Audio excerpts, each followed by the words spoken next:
എനിക്കിത് കിട്ടിയാൽ ഒരുപാട് സന്തോഷിക്കുന്ന കുറച്ച് പേരാണ് ഇവർ. ഇതെൻ്റെ കുഞ്ഞമ്മ, ഇതെൻ്റെ വല്യച്ഛനാണ്, അത് വല്യമ്മയാണ്. മോക്ക് ജോലി കിട്ടിയതിന് വളരെയധികം സന്തോഷമുണ്ട്.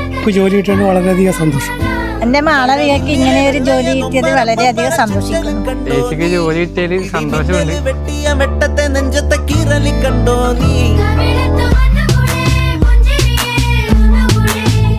ആദ്യമായിട്ടാണ് നമ്മുടെ കുടുംബത്തിലൊരു ഇതുപോലെയുള്ള ഒരു സെലക്ഷൻ കിട്ടുന്നത്.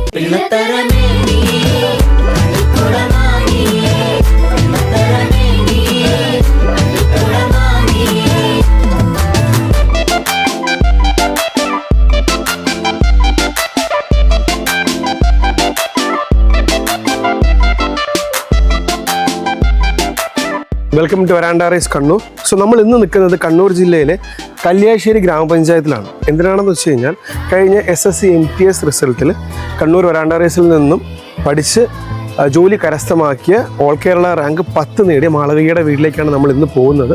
മാളവിക 22ാമത്തെ വയസ്സിലാണ് കണ്ണൂർ വരാണ്ട റൈസിലേക്ക് വരുന്നത്. 24ാമത്തെ വയസ്സിൽ MTS സക്സസ്ഫുൾ ആയിട്ട് ജോലി നേടിയിരിക്കുകയാണ്. ബാക്കിയുള്ള വിശേഷങ്ങൾ നമുക്ക് മാളവികയുടെ വീട്ടിൽ പോയിട്ട് കാണാം.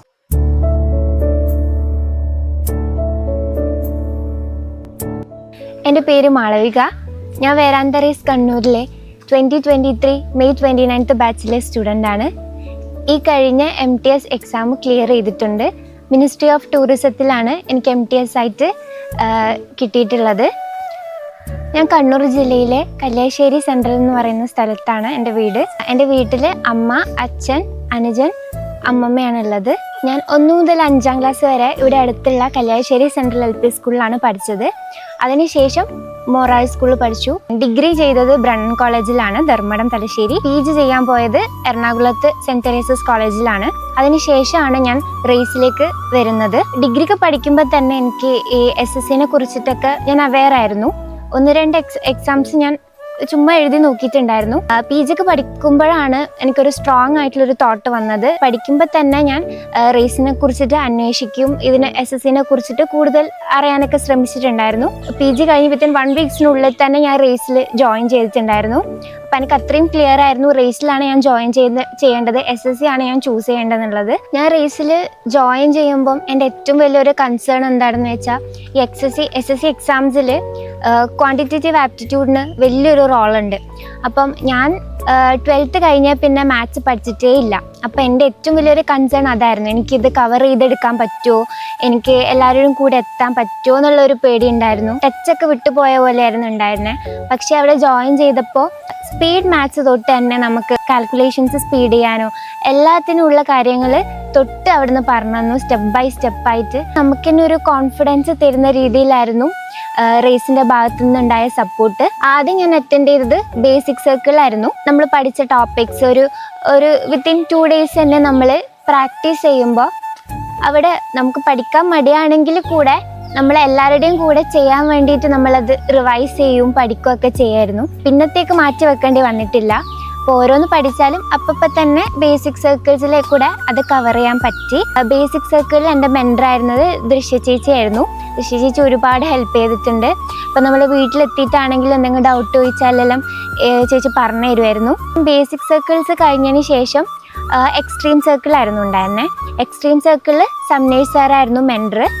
അപ്പോഴാണ് എനിക്ക് മോക്സിൻ്റെ ഇമ്പോർട്ടൻസും റെഗുലറായി എടുക്കണം, മോക്സ് അനലൈസ് ചെയ്യേണ്ട രീതി എങ്ങനെയാണ് നമ്മൾ എക്സാമിന് അപ്രോച്ച് ചെയ്യേണ്ടത്, കുറച്ചും കൂടെ എൻ്റെ പഠനത്തിൽ എന്തൊക്കെ വ്യത്യാസം വരുത്തണം, അതൊക്കെ എനിക്കൊരു ഇത് കിട്ടിയത് എക്സ്ട്രീം സർക്കിളിന് ശേഷമാണ്. കഴിഞ്ഞതിന് ശേഷം ഞാൻ മുഴുവനായിട്ടും ലാബിലിരുന്ന് പഠിക്കുമായിരുന്നു ചെയ്തത്. നോക്കി ചെയ്യുമ്പം ഏതാണോ വീക്കായിട്ട് തോന്നുന്നത് അത് ഞാൻ കുറച്ച് വർക്ക് ചെയ്യും. ഇംഗ്ലീഷിൽ എനിക്ക് വൊക്കാബ്സ് നല്ല കുറച്ച് പണിയായിരുന്നു പഠിക്കാൻ വേണ്ടിയിട്ട്. ഗ്രാമർ കുറച്ച് ബേസിക്സ് ഉണ്ടായിരുന്നു, വൊക്കാബ്സ് എനിക്ക് കുറച്ച് പണിയായിരുന്നു. അപ്പോൾ ഞാൻ വൊക്കാബ്സിന് കൂടുതൽ ടൈം കൊടുത്തു. അങ്ങനെയാണ് ഞാൻ വൊക്കാബ്സ് ഒക്കെ പഠിച്ചത്. പിന്നെ മാത്സ് ആയാലും എനിക്ക് അറിയാത്ത കാര്യങ്ങൾ ഞാൻ കൂടുതൽ ഫോക്കസ് ചെയ്ത് കുറച്ച് ചെയ്ത് പഠിച്ചു. സെക്ഷനൽസ് ചെയ്തു സ്പീഡ് കിട്ടാൻ വേണ്ടിയിട്ട്. അങ്ങനെയൊക്കെയായിരുന്നു ഞാൻ മാത്സിന് പ്രിപ്പയർ ചെയ്തത്. പിന്നെ GK ഭയങ്കര വാസ്റ്റാണ്. ഒരു ബേസ് ഇല്ലെങ്കിൽ എങ്ങനെയാണ് ഇവിടുന്ന് തുടങ്ങേണ്ടതെന്നൊന്നും മനസ്സിലാവില്ല. അപ്പോൾ ആ ഒരു ബേസ് കിട്ടാൻ വേണ്ടിയിട്ട് എനിക്ക് റേസിലെ ക്ലാസ്സസ് ഭയങ്കരമായിട്ട് ഹെൽപ്പ് ചെയ്തിട്ടുണ്ട്. ലാബിലായിരുന്നു കൂടുതൽ ടൈം സ്പെൻഡ് ചെയ്തിരുന്നത്. രാവിലെ ഒരു 8:30 ആകുമ്പോൾ വന്നു കഴിഞ്ഞാൽ വൈകുന്നേരം ഒരു 5 മണി വരെ ലാബിലിരുന്ന് പഠിക്കുമായിരുന്നു. നമുക്ക് ഡൗട്ടുള്ള കാര്യങ്ങൾ കൂടുതൽ പഠിക്കാനും അതുപോലെ തന്നെ മോക്ക് ടെസ്റ്റ് വഴി അത് സ്പീഡ് ഇമ്പ്രൂവ് ചെയ്യാനൊക്കെ ഒരുപാട് ഹെൽപ്പ് ചെയ്തിട്ടുണ്ട്. ഡെയിലി എക്സാംസ് ആവുന്ന വരെ പ്രിലിംസ് ആവുന്ന വരെ 1 മോക്ക് പെർ ഡേ ആണ് ചെയ്തിരുന്നത്. ഒരു ഫുൾ മോക്ക് എടുക്കും, അതിനുശേഷം അത് അനലൈസ് ചെയ്യും. എനിക്ക് കിട്ടാത്ത മാത്സിൻ്റെ പ്രോബ്ലംസ് ഒക്കെ ആണെങ്കിൽ അല്ലെ പുതിയ കൺസെപ്റ്റ് ആണെങ്കിൽ എനിക്കൊരു ബുക്ക് ഉണ്ട്, അതിൽ ഞാൻ എഴുതി വെക്കുമായിരുന്നു. GK ആയാലും പുതിയ അറിയാത്ത കാര്യങ്ങളാണെങ്കിൽ നോട്ട് ചെയ്ത് വെക്കും. പിന്നെ എക്സാം ആകുമ്പം റിവൈസ് ചെയ്യാൻ വേണ്ടി അത് ഭയങ്കരമായി ഹെൽപ്പ് ചെയ്തിട്ടുണ്ട്. കാരണം നമുക്ക് എല്ലാ ടൈപ്പ് പ്രോബ്ലംസും എക്സാമിന് അടുപ്പിച്ച് ചെയ്യാൻ പറ്റില്ല. നമുക്ക് ടഫുള്ളത് നമ്മൾ എഴുതി വെക്കുകയാണെങ്കിൽ നല്ല ഹെൽപ്ഫുള്ളായിരിക്കും. ആദ്യമൊക്കെ മോക്ക് ചെയ്യുന്ന സമയത്ത് എനിക്ക് അറ്റംപ്റ്റ് ഒക്കെ ഭയങ്കര കുറവായിരുന്നു. ആകെ കുറച്ച് റീസണിങ്ങും കുറച്ച് ഇംഗ്ലീഷും GK ഒരു 5-6 എണ്ണം അങ്ങനെയൊക്കെയാണ് കിട്ടാറുള്ളൂ. മാത്സ് ഒരു കൂടി വന്ന ഒരു 8 എണ്ണമൊക്കെ എനിക്ക് ചെയ്യാൻ ഉണ്ടായിരുന്നുള്ളൂ. പിന്നെ സ്പീഡ് എനിക്ക് ഭയങ്കര പ്രശ്നമായിരുന്നു, കാൽക്കുലേഷനൊക്കെ.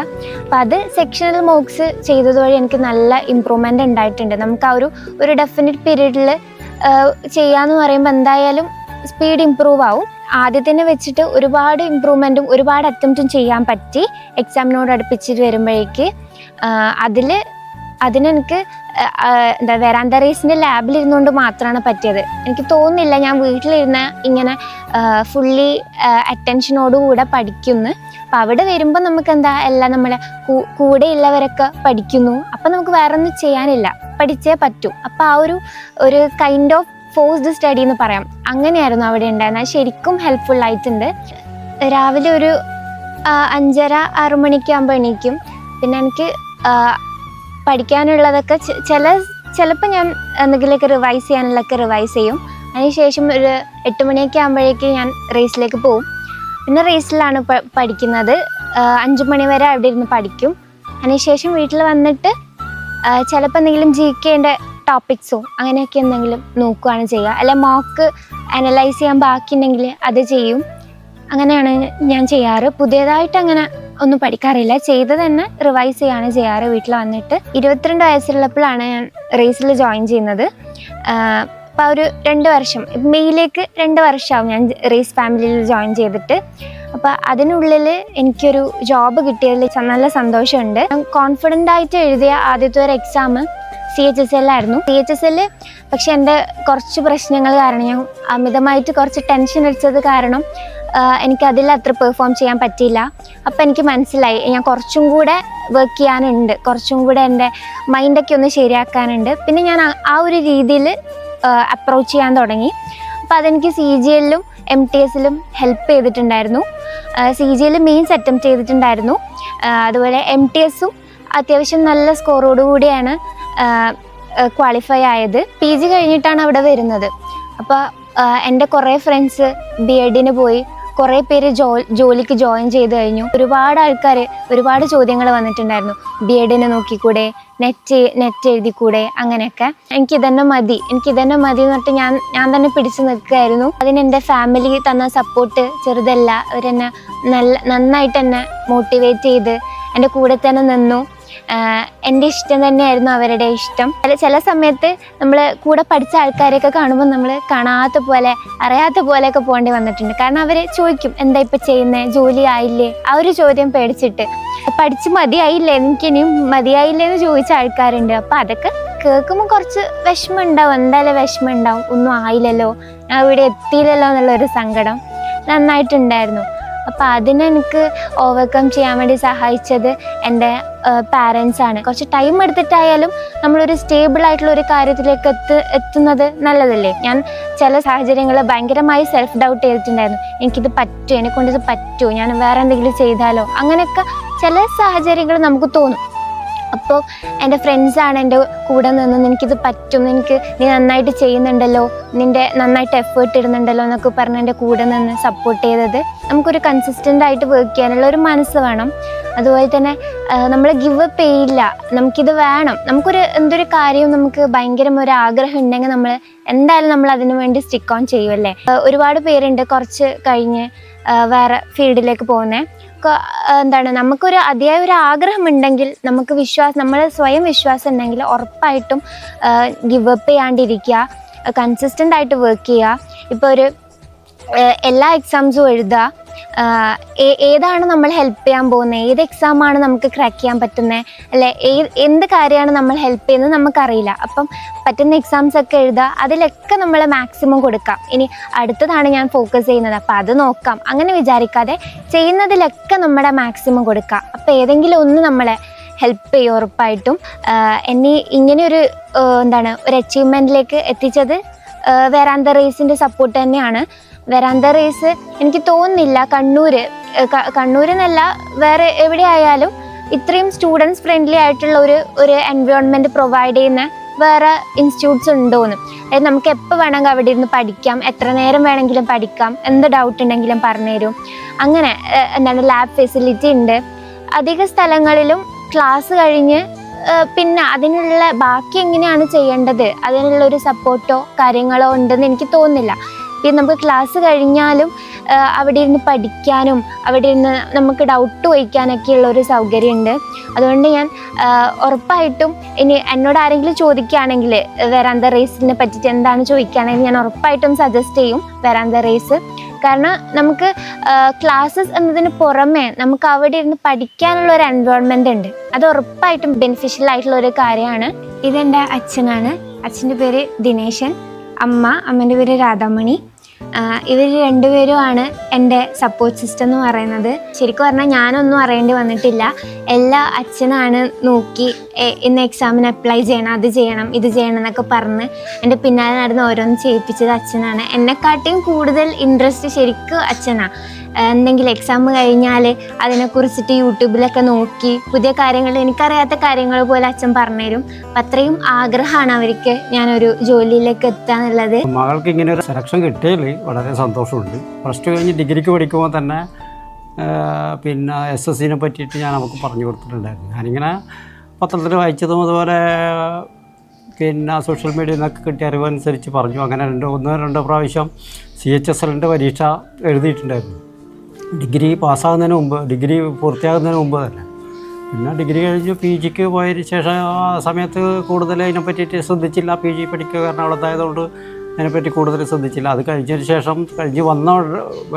കഴിയുന്ന സമയത്ത് തന്നെ ഇനി എന്ത് എന്നുള്ളത് അവരുടെ മുമ്പിലുണ്ടായിരുന്നു.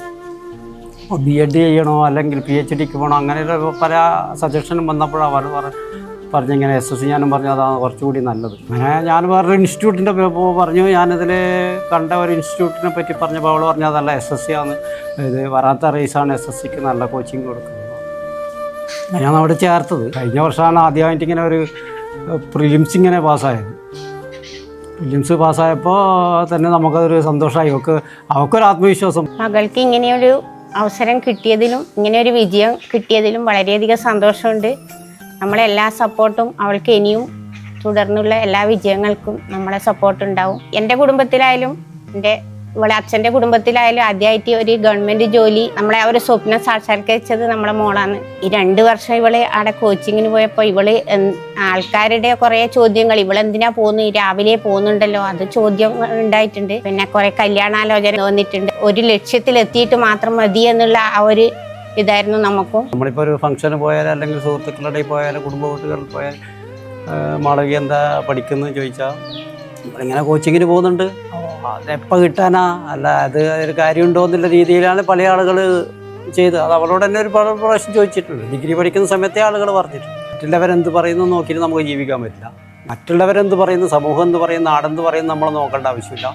പഠിക്കണം എന്ന ആഗ്രഹം കൊണ്ട് നമുക്കൊരു വിജയത്തിൽ എത്താൻ പറ്റും എങ്കിൽ എന്ന് സ്വയം ബോധ്യമുണ്ടെങ്കിൽ അതിനുവേണ്ടി പ്രയത്നിക്കും. അത് തന്നെയാണ് മാളു ചെയ്തിട്ടുള്ളത്. റിസൾട്ട് വന്നപ്പോൾ ഇവൾ എന്നോട് പറഞ്ഞു, അമ്മ MTSൻ്റെ റിസൾട്ട് വന്നിട്ടുണ്ട്, എനിക്ക് നോക്കാൻ പേടിയാവുന്നു, എൻ്റെത് ഉണ്ടാവില്ല. ഞാൻ പറഞ്ഞു നീ ധൈര്യത്തിൽ നോക്കിക്കോ, പിന്നെ എല്ലാം ഫേസ് ചെയ്യാനുള്ള ആ ഒരു ഇതിൽ നീ നോക്കുക, പിടിച്ച് നിൽക്കണം.